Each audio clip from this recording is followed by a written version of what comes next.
Yes, good morning, everyone. We were discussing about the kinetic theory of gases, and we have studied about one formula of pressure which depends on the CRMS. CRMS means root mean square velocity of the molecules. देखिए हमने ये study किया था कि जो pressure है किसी भी गैस का जो प्रेशर होगा किसी कंटेनर के अंदर किसी गैस को फिल किया गया और उसका जो प्रेशर होगा वो डिपेंड करेगा मॉलिक्यूल्स की स्पीड पे। कौन सी स्पीड पे? तो आंसर है root mean square velocity. Root mean square speed पे डिपेंड करेगा। ये रूट मीन स्क्वायर स्पीड क्या थी? बेसिकली ये एक तरह का एवरेज ही होता है। एवरेज स्पीड की बात कर रहे हैं कि मॉलिक्यूल्स कितनी एवरेज स्पीड से ट्रेवल करते हैं किसी कंटेनर के अंदर, तो उनकी जो स्पीड होगी उसी पे डिपेंड करेगा टेम्परेचर, उसी पे डिपेंड करेगा प्रेशर। और अब हम ये प्रूव करने वाले हैं कि जो टेम्परेचर है वो भी किस पे डिपेंड करता है, वो भी CRMS पे ही डिपेंड करता है। मतलब कि root mean square speed of molecules, किसी भी कंटेनर में जो मॉलिक्यूल्स होंगे उन मॉलिक्यूल्स की जितनी स्पीड होगी उसी से रिलेटेड होगा टेम्परेचर, उसी से रिलेटेड कौन सी क्वांटिटी है? टेम्परेचर। तो इस डेरिवेशन में हम ये प्रूव करने वाले हैं। So our topic of discussion is kinetic interpretation of temperature. हम लोग टेम्परेचर को एक्सप्लेन करेंगे काइनेटिक इंटरप्रिटेशन के बेसिस पे, मतलब कि उसको एक मोशन के बेसिस पे स्टडी किया जाएगा कि मॉलिक्यूल के मोशन के बेसिस पर टेम्परेचर को कैसे एक्सप्लेन किया जा सकता है। तो उसके लिए हमारी कंसीडरेशन क्या क्या होंगी? देखिए, ये एक क्लोज्ड कंटेनर लेंगे। This closed container has volume V। इस कंटेनर की वॉल्यूम क्या है? V है। और हमने इसके अंदर एक थर्मोमीटर लगाया, थर्मोमीटर लगा करके हमने इसके टेम्परेचर को मेजर किया, टेम्परेचर था T। अच्छा, इसमें कितनी गैस है? तो आंसर है M इज इक्वल टू 1 मोल। इसमें 1 मोल गैस हमने फिल कर दी। 1 मोल गैस फिल करने का मतलब है कि इसमें नंबर ऑफ पार्टिकल्स कितने होंगे? Na, Avogadro's number 6.022 into 10 to the power 23 molecules. कितने मॉलिक्यूल्स होंगे इसमें? 6.022 into 10 to the power 23 molecules होंगे। अगर इस कंटेनर के अंदर कितनी गैस है? तो आंसर है 1 मोल गैस। और ये जो 1 मोल गैस है इसके ये जो मॉलिक्यूल्स होंगे, ये मॉलिक्यूल्स क्या करेंगे? रैंडम डायरेक्शंस में मोशन करेंगे, डिफरेंट डिफरेंट डायरेक्शंस में मोशन करेंगे। और ऐसा मोशन करते हुए वो इसकी वॉल्स के साथ कोलाइड करेंगे। वॉल्स के साथ कोलाइड करेंगे तो यहाँ पर कुछ प्रेशर भी होगा। तो यहाँ पर क्या होगा? इस गैस के, ये गैस एक्सर्ट करेगी प्रेशर। तो कंटेनर के अंदर गैस के थ्रू क्या हमें मिलेगा? प्रेशर भी मिलेगा। और ये V वॉल्यूम का कंटेनर है। इस वॉल्यूम के अंदर हमने कितनी गैस फिल कर रखी है? 1 मोल। 1 मोल गैस फिल करने का मतलब है कि 6.022 into 10 to the power 23 molecules होंगे इसके अंदर। That is Avogadro's number. और इनके मोशन के कारण इसका टेम्परेचर T है, यही हमें प्रूव करना है। Okay, so these are our assumptions. Now we will write the next statement. As per the kinetic theory of gas, KTG बोला जाता है इसको शॉर्ट में। As per the kinetic theory of gas, pressure of the 1 mole gas is equal to, देखिए क्या formula बनाया था हमने प्रेशर का? P is equal to 1/3 rho CRMS। एक तो ये फॉर्मूला था,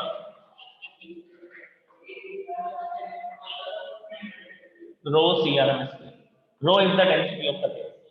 और डेंसिटी को क्या लिखा जाता है? वो हम लोग जानते हैं, density is equal to mass upon volume. Molecules का मास कितना होगा? कैपिटल M से लिखा जाएगा। Sorry, this is the mass of the gas. ये टोटल मास है गैस का। और इस मास को हम लोग लिख सकते हैं M into Na divide by volume. M into Na क्यों लिख सकते हैं? क्योंकि एक मॉलिक्यूल का मास M है, एक मॉलिक्यूल का मास M है और उसमें कितने मॉलिक्यूल्स हैं? Na मॉलिक्यूल्स हैं। ये हमने पहले भी डिस्कस किया था। अगर मान लीजिए एक मॉलिक्यूल का मास 1 ग्राम है, अगर इस कंटेनर में 10 मॉलिक्यूल होंगे तो गैस का मास कितना हो जाएगा? 10 ग्राम। तो कैसे निकाला? एक मॉलिक्यूल का मास 1 ग्राम मल्टीप्लाई बाय 10 मॉलिक्यूल, तो टोटल मास कितना आ गया? 10 ग्राम। तो यही तो फॉर्मूला लगाया हमने।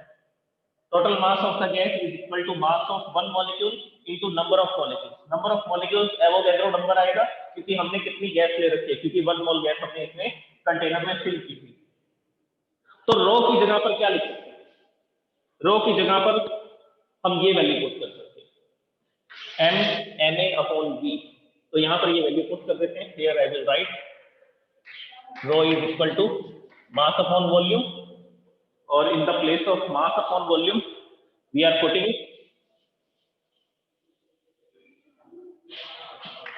mass of one molecule multiplied by number of molecules divided by volume।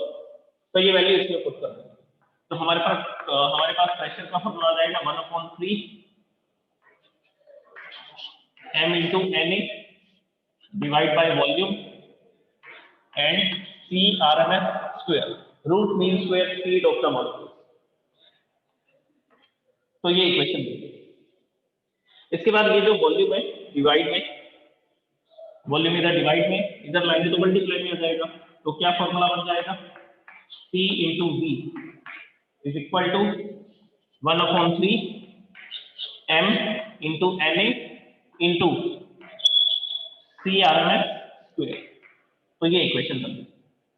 Okay, अब इस इक्वेशन में हमें टेम्परेचर को लेकर के देखिए CRMS तो आ रहा है एक फॉर्मूला, एक तरफ CRMS आ रहा है, दूसरी तरफ टेम्परेचर आ रहा है। तो PV की जगह क्या लिख सकते हैं? PV की जगह पर RT लिख सकते हैं।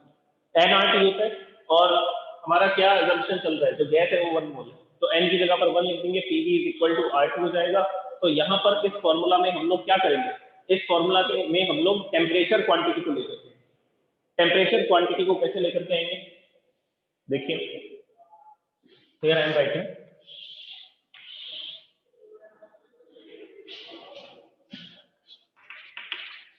as per the ideal gas equation। Ideal gas equation क्या होती है?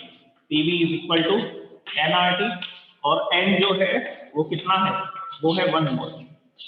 हमारे इस एक्सपेरिमेंट में 1 मोल गैस का यूज किया गया, तो n की जगह पर 1 पुट कर देंगे, तो PV is equal to RT। अब ये जो इक्वेशन फर्स्ट थी, ये जो इक्वेशन फर्स्ट है, इसके अंदर क्या करेंगे? PV की वैल्यू पुट कर देंगे। ये लिखा P into V, इस P into V की जगह पर क्या लिख सकते हैं? RT लिख सकते हैं। तो इसको पुट करके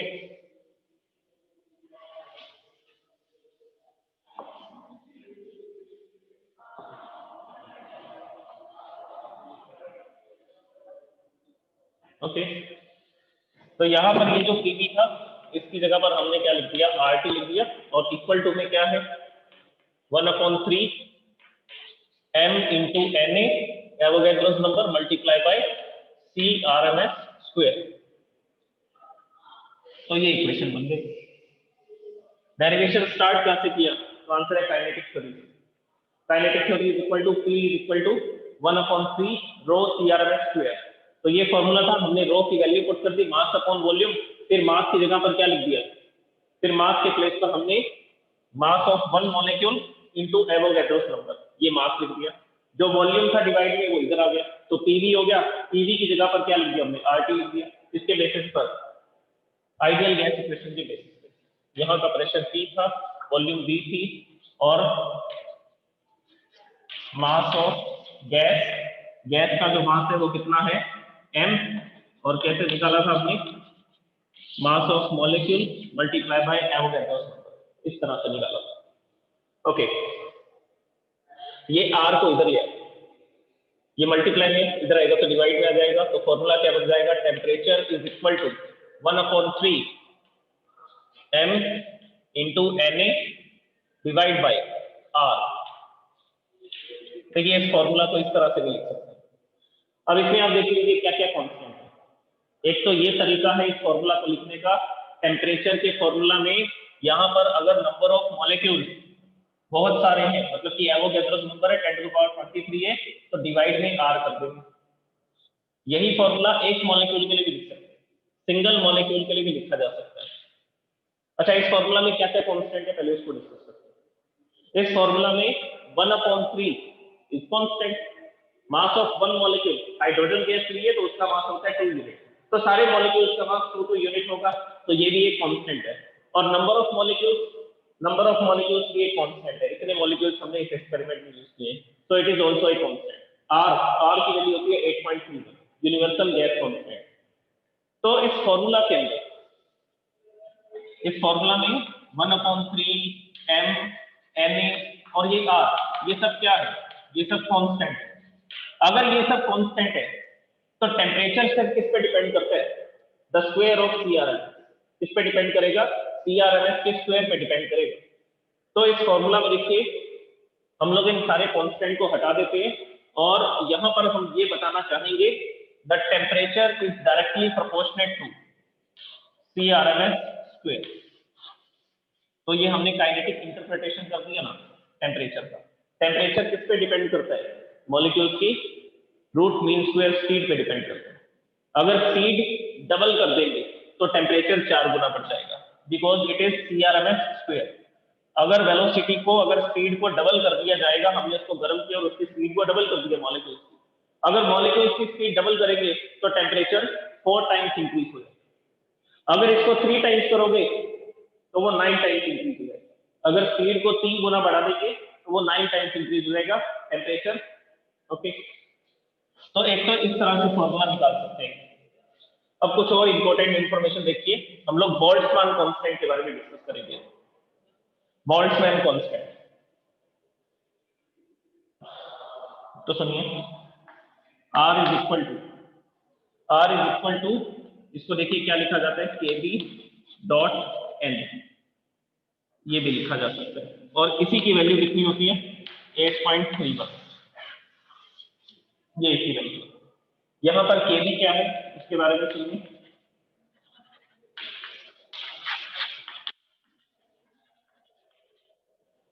Boltzmann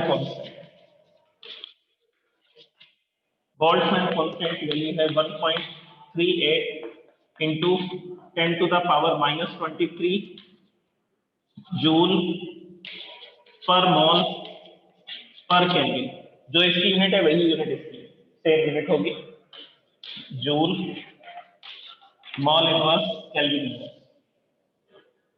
so this is Boltzmann constant. तो हम लोग जो फॉर्मूला के अंदर, कौन से फॉर्मूला में, आइडियल गैस इक्वेशन, देखिए आइडियल गैस इक्वेशन को इस तरह से भी लिखा जा सकता है। PV इज इक्वल टू क्या लिखा जाता है, number of moles into RT, number of moles into RT। Okay, अगर नंबर ऑफ मोल 1 होगा तो PV इज इक्वल टू क्या आ जाएगा, RT आ जाएगा, और N इक्वल टू 1 मोल।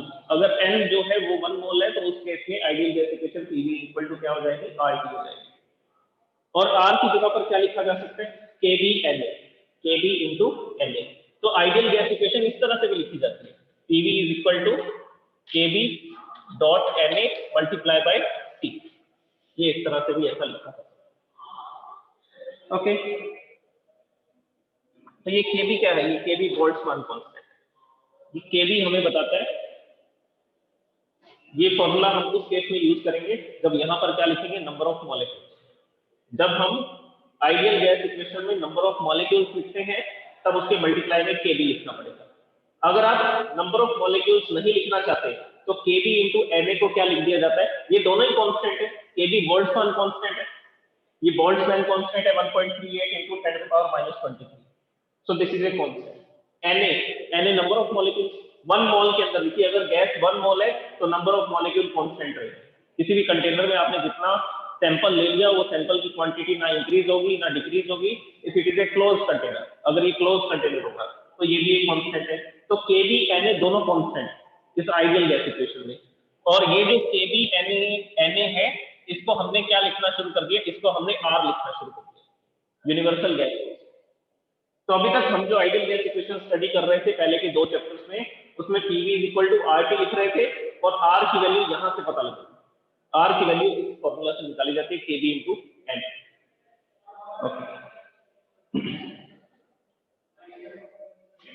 तो ये वैल्यू इसमें पुट कर देते हैं। तो हम लोग ये जान चुके हैं कि R की जगह पर क्या लिखा जा सकता है, Kb इंटू Na लिखा जा सकता है। तो ये वैल्यू हम लोग इसमें पुट कर देते हैं।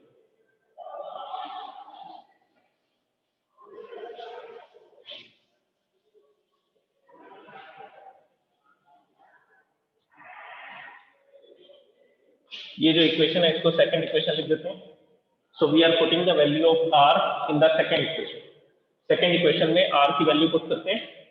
So T is equal to 1/3। देखिए इस फॉर्मूला में क्या क्या लिखा गया, m mass of molecule small m mass of molecule multiply by Na, और r की जगह पर क्या लिखना है, r की जगह पर लिखना है Boltzmann constant multiply by Avogadro's number. तो मैंने यहां पर लिखा Boltzmann constant multiply by Avogadro's number. देखिए ये फॉर्मूला हम लोग आगे काम आएगा हमारे कैलकुलेशन में। इससे हम लोग ये निकालेंगे कि एक मॉलिक्यूल के पास कितनी एनर्जी होती है। अगर एक मॉलिक्यूल x डायरेक्शन में जा रहा है, y डायरेक्शन में जा रहा है, z डायरेक्शन में मूवमेंट कर रहा है, चल करके जा रहा है, तो उस समय उसके पास कितनी एनर्जी होती है, उस फॉर्मूला में हमें ये क्वांटिटीज की जरूरत पड़ेगी, इसलिए हम कैलकुलेशन को कर रहे हैं। So 1/3 multiply by m into N A divide by K B into N A. ये के बी इंटू एन ए कहां से आया, हमने r की वैल्यू पुट कर दी, और मल्टीप्लाई में क्या था, C R M S square, root mean square, speed का स्क्वायर करना। ओके, Na से Na कैंसिल हो जाएगा। So temperature is equal to 1/3 m upon K B C R M S square. तो इससे भी ये फॉर्मूला बनाया जा सकता है। अब देखिए इसमें क्या क्या कांस्टेंट है वो आपको दिख रहे हैं। 1/3 is a constant, mass of a molecule is constant, and Kb is also a constant which is known as Boltzmann constant, 1.38 into 10 to the power minus 3 joule mall inverse kelvin inverse. तो इस सब में ये तीन चार चीजें हमें constant लिखनी है। तो 1/3 एक मास और एक Kb। तो अगर ये सब कांस्टेंट है तो टेम्परेचर किस पे डिपेंड करता है, the square of CRMS, CRMS के स्क्वायर पे डिपेंड करता है। तो ये फॉर्मूला ऐसे बताया, ये फॉर्मूला इससे भी लिखा जा सकता है और वहां से भी लिखा जा सकता है, क्योंकि ये सब कांस्टेंट है अल्टीमेटली। ओके, अच्छा और चेंज करना चाहें फॉर्मूला को तो कैसे चेंज कर सकते हैं। अगर मैं ये बोलना चाहूँ कि मॉलिक्यूल्स की जो स्पीड है वो टेम्परेचर पे डिपेंड करती है, अभी तक हम क्या बोल रहे थे, जो टेम्परेचर है वो किस पे डिपेंड करता है, मॉलिक्यूल्स की स्पीड पे डिपेंड करता है। अब इसका क्या कर सकते हैं, रिवर्स भी बोल सकते हैं, जो मॉलिक्यूल्स की स्पीड है वो किस पे डिपेंड करती है, टेम्परेचर पे, ऐसा भी बोला जा सकता है। तो जैसे जैसे आप टेम्परेचर बढ़ाएंगे क्या बढ़ती जाएगी, मॉलिक्यूल्स की स्पीड बढ़ती जाएगी। तो यहां पर हम इस फॉर्मूला को और चेंज करते हैं। तो क्या कैलकुलेशन होगी, इक्वेशन थर्ड का यूज करेंगे, यूजिंग इक्वेशन थर्ड।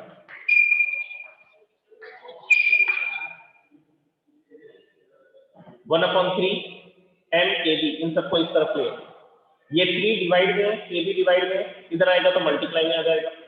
तो देखिए क्या फॉर्मूला बनेगा, यहां पर सर क्या रखना है, CRMS square is equal to, CRMS square is equal to, ये 3 kb डिवाइड में से इधर आए तो मल्टीप्लाई में आ जाए, तो ये आ जाएगा 3 kbt डिवाइड बाय m। ये m मल्टीप्लाई में था, इधर आएगा तो डिवाइड में आएगा। तो ये फॉर्मूला बन गया। अब क्या करेंगे, यहां से स्क्वायर को हटाएंगे तो इस तरफ अंडर रूट आ जाएगा। By taking square root on both side the formula will be CRMS is equal to under root 3 kbt divided by m। This is the most important formula। ये इंपॉर्टेंट फॉर्मूला है जो हमारे numericals में भी काम में आएगा।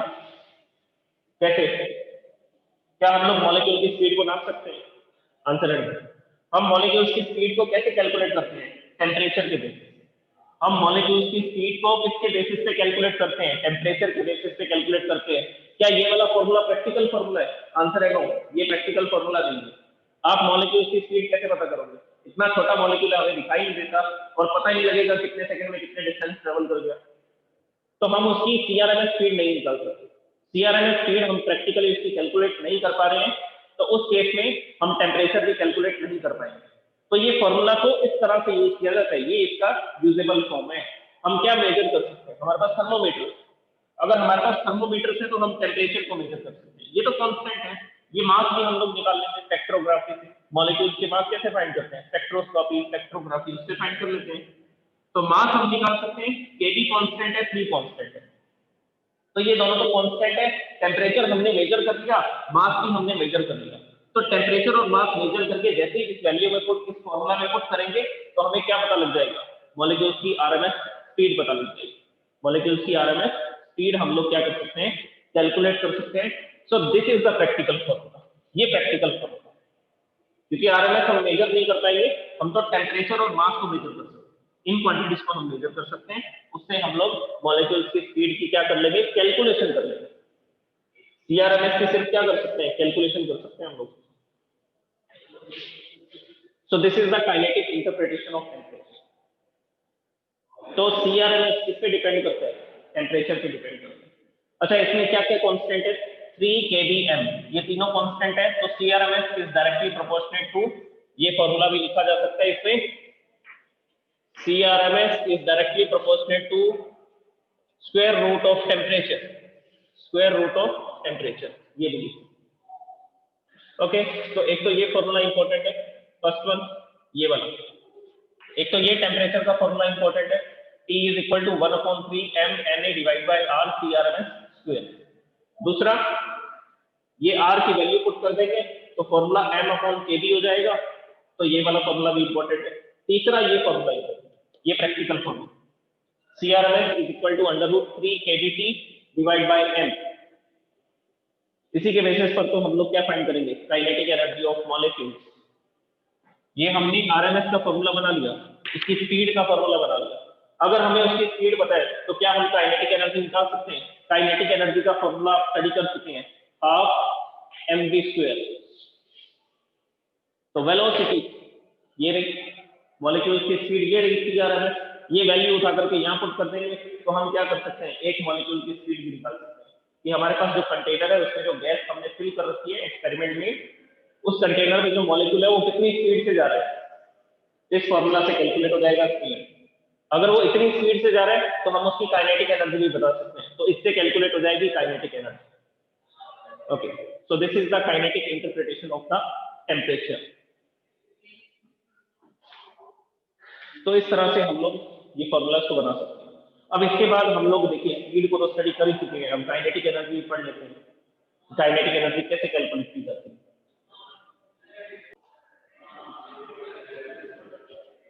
Okay, now we want to calculate kinetic energy per molecule, कि एक मॉलिक्यूल के पास कितनी एवरेज एनर्जी होगी। तो हम लोग एवरेज फाइंड करेंगे, एजम्पशंस वही रहेंगे। एजम्पशन से हम लोग ये मानेंगे कि इसमें n मॉलिक्यूल्स हैं और वो n मॉलिक्यूल्स क्या कर रहे हैं, सब लोग अलग अलग वेलोसिटी से जा रहे हैं।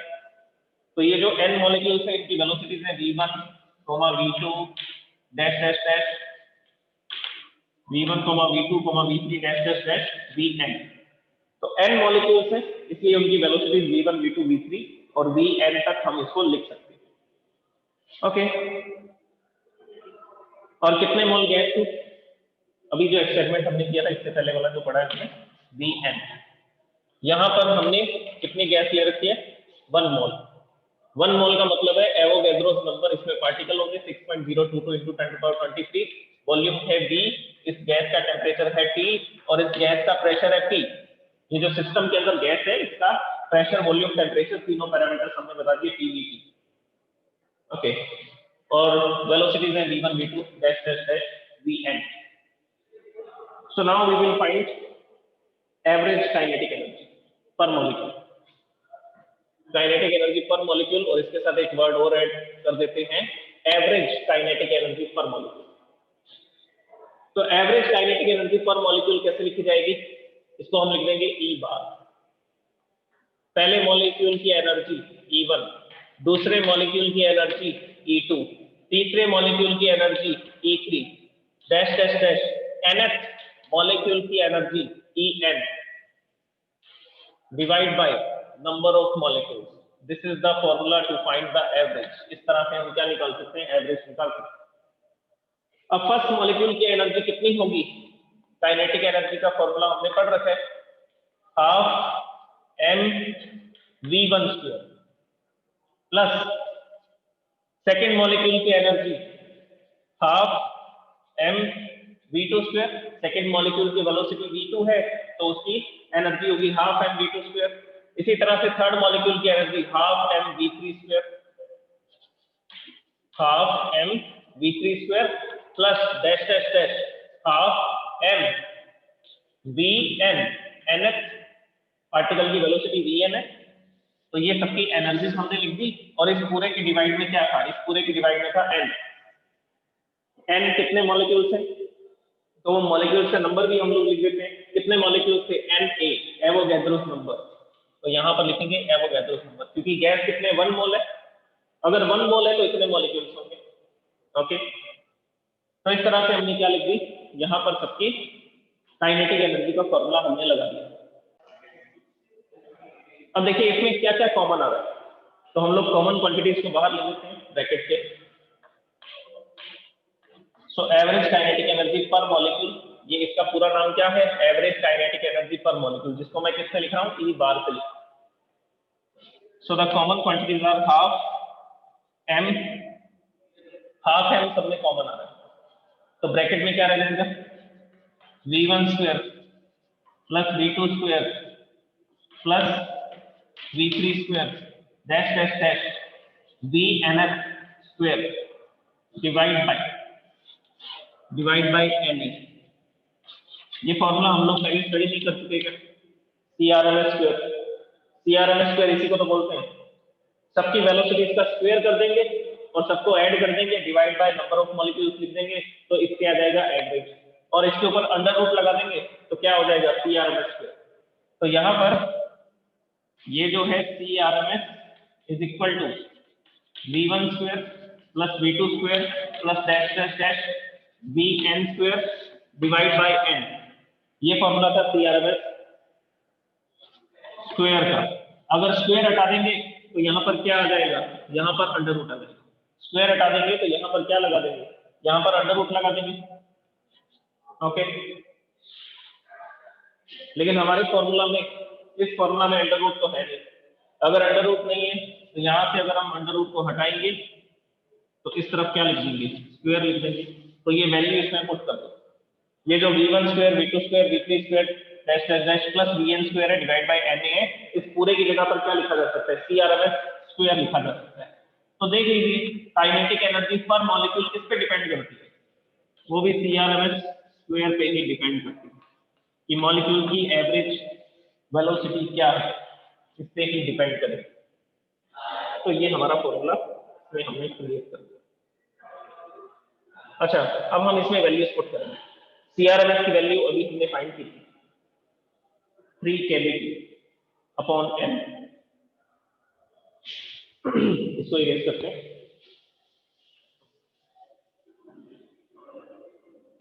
ये एक फॉर्मूला बन गया। इस फॉर्मूला के बेसिस पर हम लोग ये बता सकते हैं, हाफ m कांस्टेंट है, हाफ भी कांस्टेंट है, और मॉलिक्यूल का जो मास होता है वो भी कांस्टेंट है। तो average kinetic energy per molecule किस पे डिपेंड करती है, average kinetic energy per molecule is directly proportionate to CRMS square.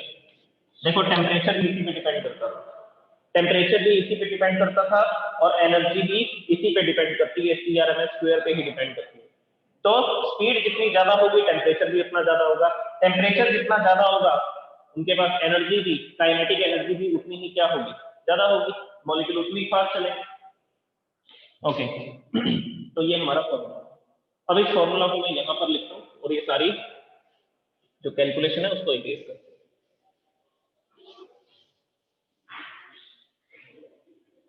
जो इसमें मेन फॉर्मूला था वो हमने कैलकुलेट कर लिया। अब इसमें कुछ वैल्यूज पुट करेंगे और इस फॉर्मूला को थोड़ा आसान बनाएंगे। हाफ m CRMS स्क्वायर, फिर से ये प्रैक्टिकल फॉर्मूला नहीं, हम पार्टिकल की स्पीड कैलकुलेट नहीं कर सकते, हमें ये फॉर्मूला टेम्परेचर की टर्म्स में बनाना पड़ेगा। हमें ये फॉर्मूला किसमें बनाना पड़ेगा, टेम्परेचर की टर्म्स में बनाना पड़ेगा, क्योंकि हम टेम्परेचर को मेजर कर सकते हैं। थर्मोमीटर लगाएंगे, टेम्परेचर मेजर कर लेंगे, जैसे ही टेम्परेचर की वैल्यू रखेंगे हम क्या कैलकुलेट कर लेंगे, फिर उनकी काइनेटिक एनर्जी कैलकुलेट कर लेंगे। तो ये प्रैक्टिकल फॉर्मूला नहीं है, हम यहाँ से CRMS स्क्वायर को एलिमिनेट कर देंगे और इस फॉर्मूला में एक क्वांटिटी लेकर के आएंगे। कौन सी क्वांटिटी, टेम्परेचर। कौन सी क्वांटिटी इस फॉर्मूला में लिखेंगे, टेम्परेचर को लिखेंगे। ओके, तो लिखते हैं उसको। इसके लिए हमने जो फॉर्मूलाज अभी स्टडी किए थे उसको मैं लिखता हूं। देखिए क्या फॉर्मूला स्टडी किए थे,